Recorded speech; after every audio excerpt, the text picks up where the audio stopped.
So YouTube, it's Boy King Say So, and I'm back. Before we get to it, make sure you like, comment, subscribe, and you always watch the full video. What kind of drugs was she dealing with? Just meth. I got a meth pipe. On January 25th, 2024, in La Crosse County, Wisconsin, a routine-looking traffic stop turned into one of the largest multi-agency drug seizures in the region. So the canine alerted to the odor of illegal drugs in the car. Is there anything in the car that you know of that's illegal?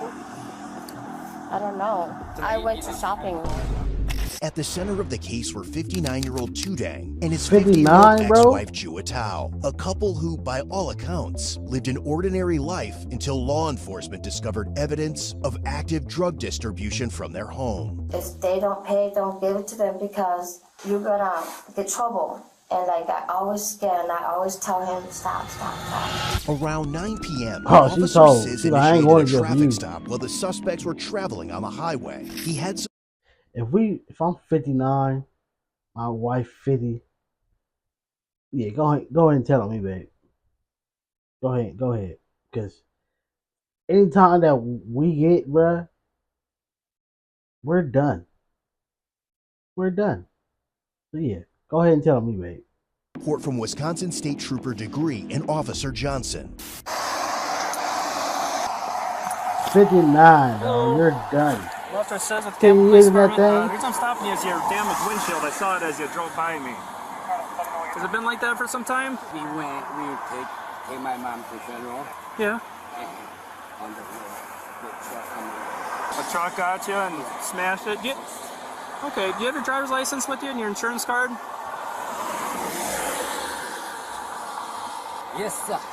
I was so pissed. Yeah, I hate when that happens. So I told insurance deductible. I don't think $500 can be. Maybe it's gonna be my cost. And it's a little too much for like the window place just to patch it up, right? They got to replace the whole thing. Yeah. That's the insurance. Can you hand it over, please? Thank you. And ma'am, do you have a license or ID at all? There you go, sir. That looks good. That's that cold weather doesn't help. Yeah, and then bump it. Oh, okay. Will you bump? Yeah. And it does it all, huh? And this kind That's of. why cracks are that. Yeah. That's why if you have a crack in your window, that's why they'll pull you over for that. Because my cousin got his car took for that. Because if something happened, like how he said he hit a bump and it made a bigger crack, if you hit a bump and it might shatter the whole glass. So therefore, especially if you might be doing that driving, that's why you have to go get that fixed. I agree, man. But he's doing all this talking. All right, I'm to going go to to check on jail. these real quick. Just hang tight in the car. I'll be back with you in a couple minutes, okay? Yes, sir. All right. Yes, sir. Take me to The jail now. investigation had been underway for weeks and involved numerous controlled drug buys, physical surveillance, and cooperation across agencies. Oh, they've been watching y'all. Want to scratch your thing? Oh, this ain't this. They just used that. They've been watching them, bro. That's crazy. Can you actually climb right over this? There we go. Then we're a little safer. Perfect. So where are you traveling to today? Huh? Where are you traveling to? Oh, just St. Paul. St. Paul? Yeah. Okay. What's the reason for your trip? I don't know. I just shop along with him. Okay. Yeah. And how do you know him? Oh, he's my ex. Your ex? Yeah. Ex-husband or ex-boyfriend? Ex-husband. Okay. After identifying the occupants, Tudang as the driver and Jua as the passenger, Trooper Degree deployed K9 Coda for a free air sniff. The dog alerted them to the presence of narcotics. Following this alert, officers searched the vehicle. Come on back here for me. Nope. Don't grab anything. Yep. Just come on back here for me, okay? You're gonna just stand in front of this squad here. Right up. Nope, not in the snow. You don't need to go in the snow. Just right here for me, okay? Hang out with you. You don't have any weapons or anything on you? Can I just check your pockets before you start putting hands in there? Okay, thank you. If you want to keep your hands warm, you can put them in your pockets. I just didn't want to have you have them in there before I checked. Where are you guys coming from? Drove my mom. Your mom's? Drove my mom and the funeral. Oh, I'm in sorry. St. Paul and came back tomorrow. Gonna go back. Oh, really? You can open. He could open it. Yeah, you can open it. You can open it. Go inside of it. You can open and go inside of it. You can open and go to something because ain't nothing back there. It's an engine. That's crazy, man. That's a distraction. Yeah, go right there. You Go can ahead. It's open the cool. It's trunk. That's cool. okay. That's It's okay. cool. In this kind of car, it's gonna cost a lot. Yeah. Okay. So my dog, obviously, you didn't open your door. That's pretty indicative. Okay. What are we gonna find in your car? I don't. So the canine alerted to the odor of illegal drugs in the car. Is there anything in the car that you know of that's illegal? I don't know. Nothing. I went to shopping. You went shopping, so you don't know. Yeah. Okay. Is there anything in your Yeah. pockets at all? Without reaching, take your hands out. Just my wallet, my Keep your hands out of wire. your pocket. Sorry. Shelby. So I'm gonna just have the female officer check your pockets, make sure there's nothing in there. Okay. No weapons, anything that's gonna poke me, stick me, anything like that? No. Nothing Okay. sharp, no knives that are open or nothing. No. Okay. To stay under the radar, traffickers rely on burner phones, hiding drugs in vehicle engines, and laundering profits through wire transfers. Despite the Oh God, I mean, I got put over, bruh. Nigga went through my whole car, unplugged my speaker box, everything, bruh. Like, I'm like, bruh. Like, went through my engine. Like, nigga, what are you doing? I'm like, bro, you did all that. You found nothing. Well, we just gonna do it. I understand, but bruh, now I gotta go back into the trunk, plug the speaker back up now. those efforts, law enforcement traced the buy money, documented all the evidence, and even included Walmart surveillance footage. I got a meth pipe that was in the bag that was at her feet. Yeah, take out every little piece of clothing, and well, Shelby went through it, but we're gonna double check because we have info.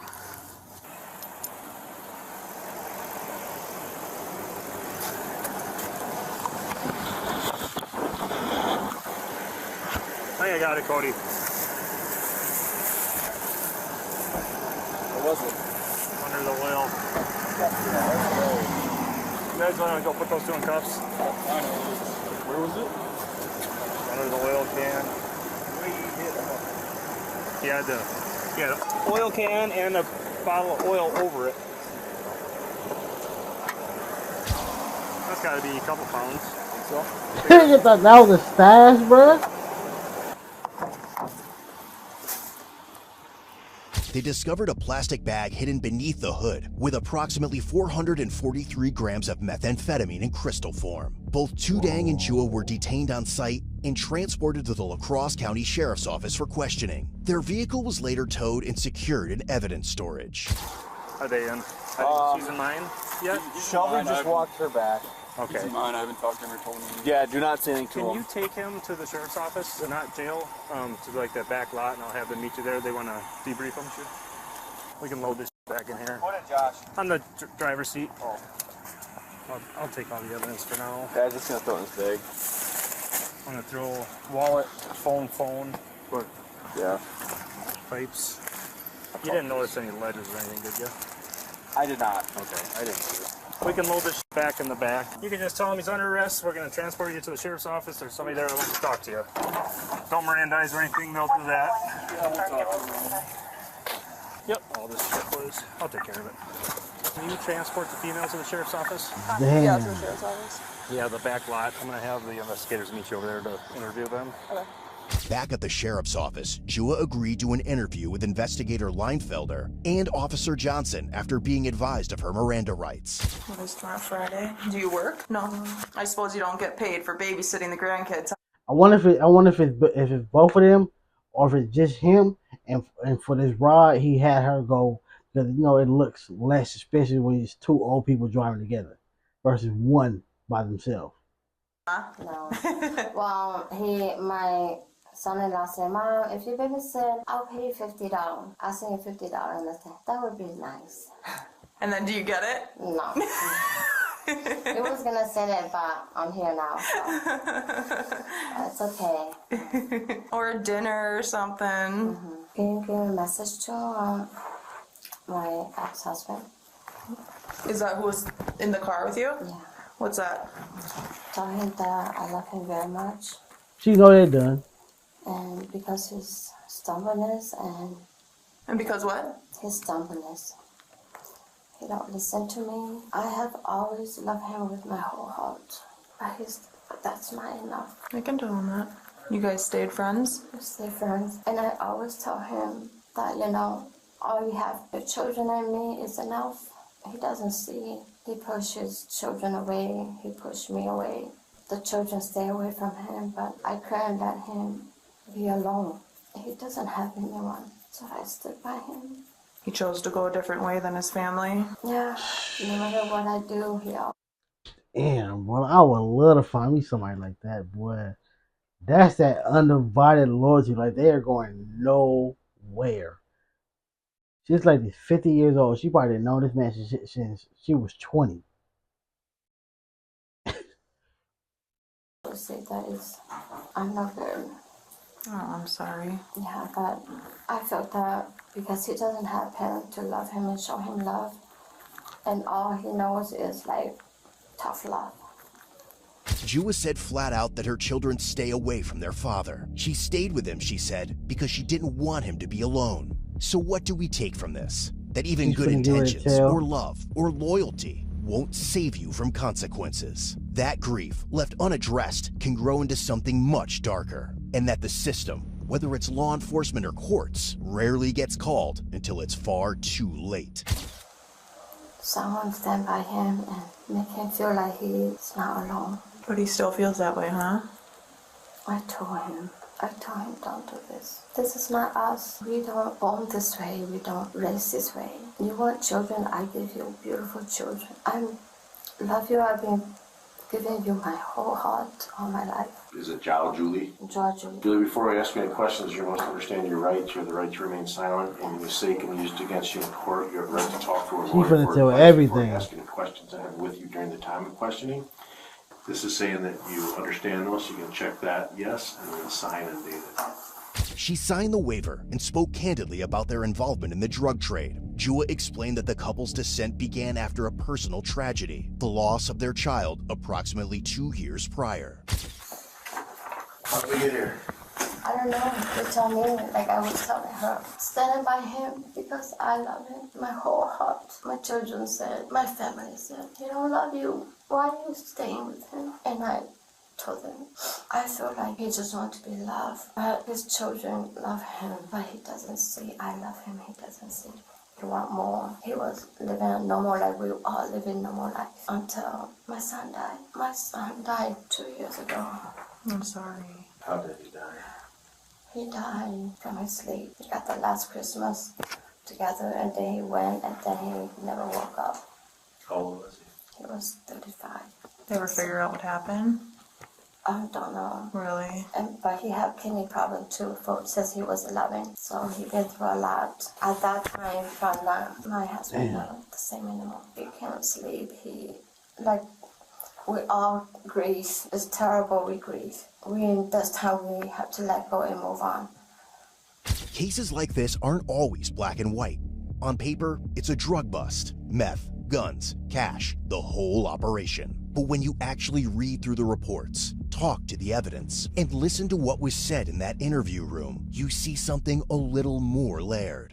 My son, Simon, his... Real talk, bro. That was the realest narrative ever right there, bro. Because that's real, bro. Like, you will see a person, oh, this person was charged with this, and this, and this, and this.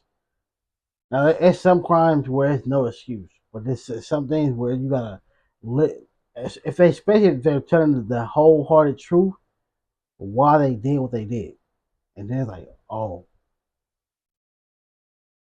that's a little different. Now, grieving leading to selling things. Mind you, when it comes to grief, when it comes to going through certain things, we all go through them in different ways. So you can't even tell somebody how they're supposed to grieve just because you grieve in a whole different way. But again, you never judge a book by its cover. That's why you got to treat people with kindness, because again, you just never know what somebody's going through in life. Like, especially like her son. If he passed away at 35, been battling something with his kidneys since he was 11, that's horrible, bro. Like a kid shouldn't be dealing with that. Nobody should be dealing with that, but especially a kid.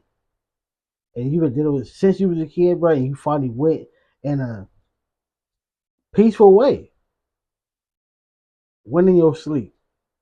But ain't no telling how he was being treated by different people who didn't know what he was going through. And was probably treating him horrible. Don't even know what somebody's going through. And for you gotta treat people with kindness and respect, bro. Parents started to come around. That's when everything started, when I don't even know what's happening. And before I know it, he came to me because we didn't have money to do my son's stone.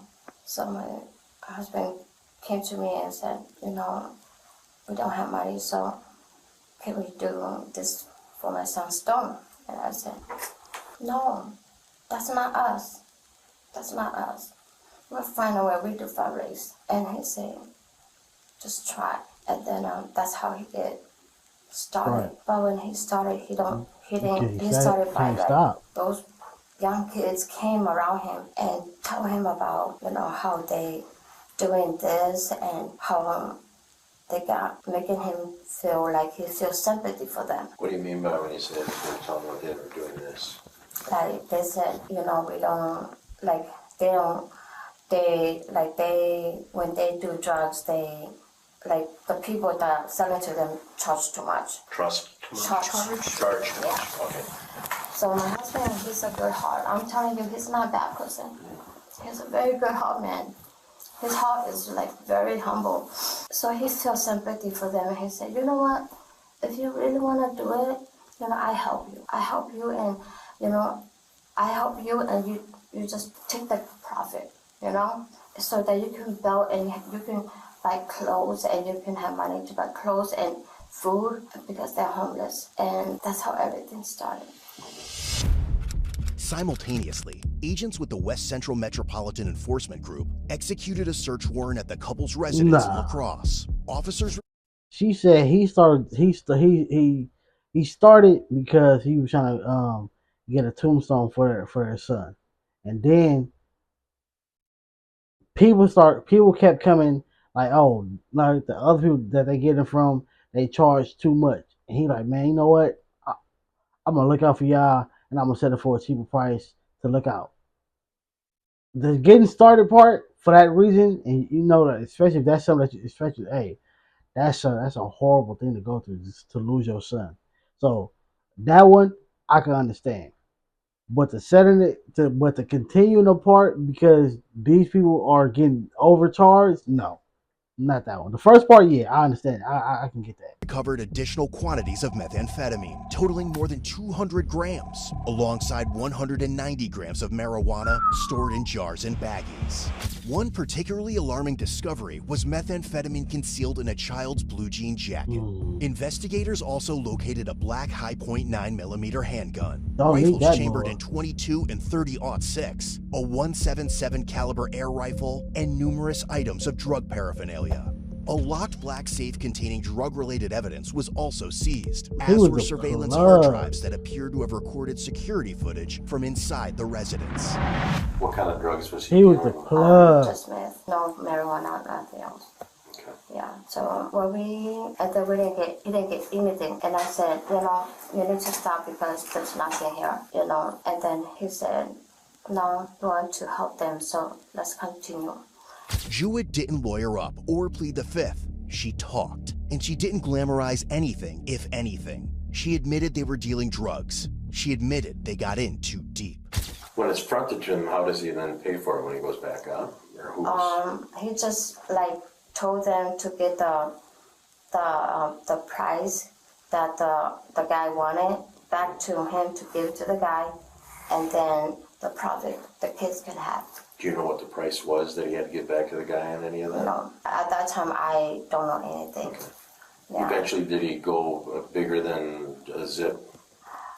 It started like a 1 fronted, and then a 2, and then sometime when he got it, he those kids, they had lived this lifestyle for so long, so they know how to lies, or they know how to manipulate him to believe them will pay. Some pay, some don't pay, and and then he get trouble. And I always there to tell him, if they don't pay, don't give it to them because you're gonna get trouble. And like I always scared, and I always tell him, stop. He said, if you're scared, then don't do it. And I said, even I'm not doing it, I'm here. I'm here because I love you and I want to help you. I want to help you to understand that life is not just this. We can find another way to buy the storm. And, you know, these kids, they have a choice. They have a choice to build a better life or like make a better decision. They choose to live like this. It's not that they don't have mom and dad. They do, but it's the lifestyle they want to live. And this is not us. We brought in Christian. Her statements, stacked on top of the surveillance and a growing pile of evidence, basically confirmed what investigators already suspected. The Taos managed to move between 42.5 and 45.5 ounces into La Crosse County from August 2023 through January 2024. She also stated that she How the believed hell her did they get husband had been caught? receiving approximately 2 ounces of meth per month from January through August.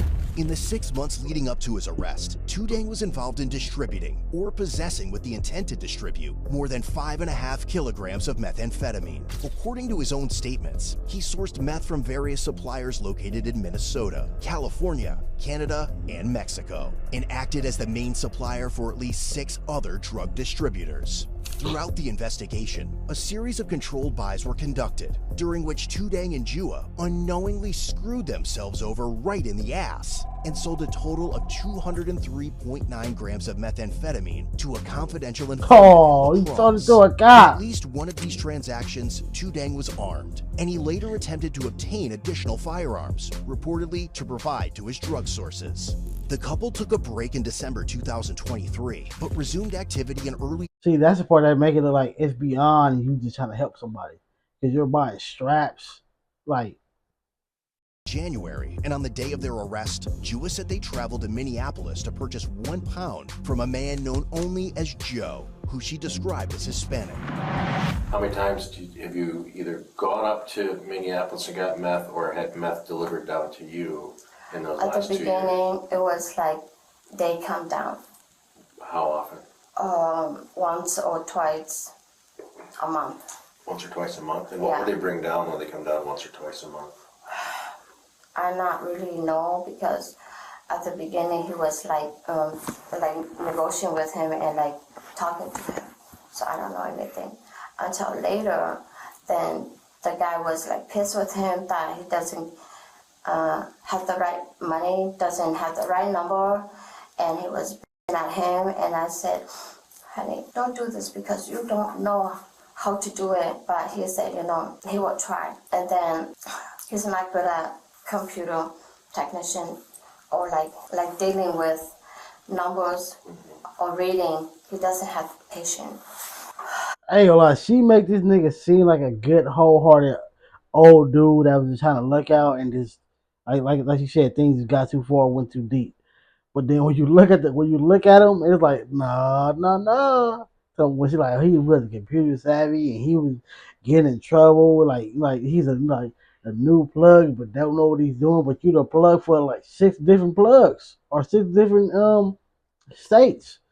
You knew what you was doing somewhat. So I was with him, so I said, I help you. I help you calculate. I help you to put everything together. So it's like That's why. When I helping him to put the numbers and making sure that he has the right number for the guy, everything was starting to go better. How much was he, when you started helping him with the numbers, what kind of weights, how much was he getting? Sometimes at the beginning, I don't know, but when I started, it was like maybe 3 zip, 4 zip. How many times do you think? That's why. Yep. It wasn't going good. He was messing up, coming in with less money than he was supposed to, and then once she got involved, everything escalated. You got 3 or 4 zips when you were helping him with the numbers? You mean how many times the guy bring to him? Or did you go up there? Oh, no. We never go on that guy. Okay, so Yeah. he'd bring 3 or 4 zips down to you. From to, yeah. How many times do you think that happened? 2 times a month. 2 times a month? Yeah.